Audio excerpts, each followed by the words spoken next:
Bonjour à tous, dans cette vidéo nous allons voir ensemble mais comment créer une forme transparente avec Canva. Vous pouvez voir ici si je change l'arrière-plan, je le vais par exemple devenir bleu, vous pouvez voir ici que ces formes-ci sont transparentes et donc si je passe par exemple celle-ci devant l'autre, on voit que c'est transparent. Et donc pour réaliser cela avec Canva, c'est relativement simple. Il suffit de créer un document, par exemple ici, un document au format présentation, et ensuite vous allez pouvoir ajouter une forme. Pour ajouter une forme, vous pouvez soit utiliser les raccourcis clavier, comme par exemple R pour ajouter un rectangle, mais sinon, vous pouvez aussi aller à gauche sur éléments. Et là, vous avez une section forme et vous allez pouvoir cliquer sur afficher tout.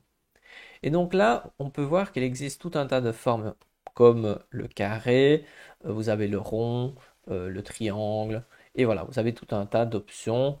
Et donc, lorsque vous avez choisi votre forme, vous pouvez la placer dans votre document. Et maintenant que c'est fait, vous allez pouvoir cliquer sur la forme et vous pouvez cliquer sur les trois petites lignes. Donc vraiment, il faut cliquer sur la forme. Ensuite, lorsque c'est fait, vous pouvez voir qu'il y a une petite barre qui s'affiche avec tout un tas d'options et notamment trois petites lignes. Si vous cliquez dessus, vous allez pouvoir agrandir la bordure, modifier la couleur de cette bordure, mais ici on va la laisser noire, et vous pouvez surtout modifier l'intérieur, et là on va sélectionner aucune couleur. Et c'est fait, maintenant vous savez comment créer une forme transparente. Regardez, on refait ensemble.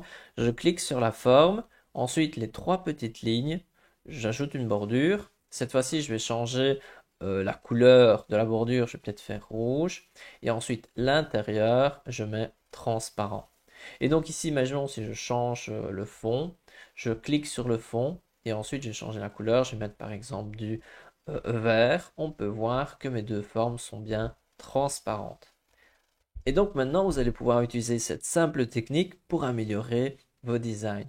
À noter que cette technique ne marche seulement qu'avec les formes.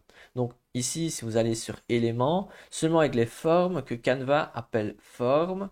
Alors que si vous allez dans illustration, je clique sur afficher tout et vous écrivez par exemple, je sais pas moi, un carré. Si vous prenez ici un carré de la section illustration, cela ne marchera pas car selon Canva, ce n'est pas une forme comme les autres. Voilà, c'est tout pour cette vidéo. Si vous voulez en apprendre davantage sur Canva, n'hésitez pas à consulter la playlist qui s'affiche à l'écran. Et sinon, on se retrouve dans une prochaine vidéo. À bientôt.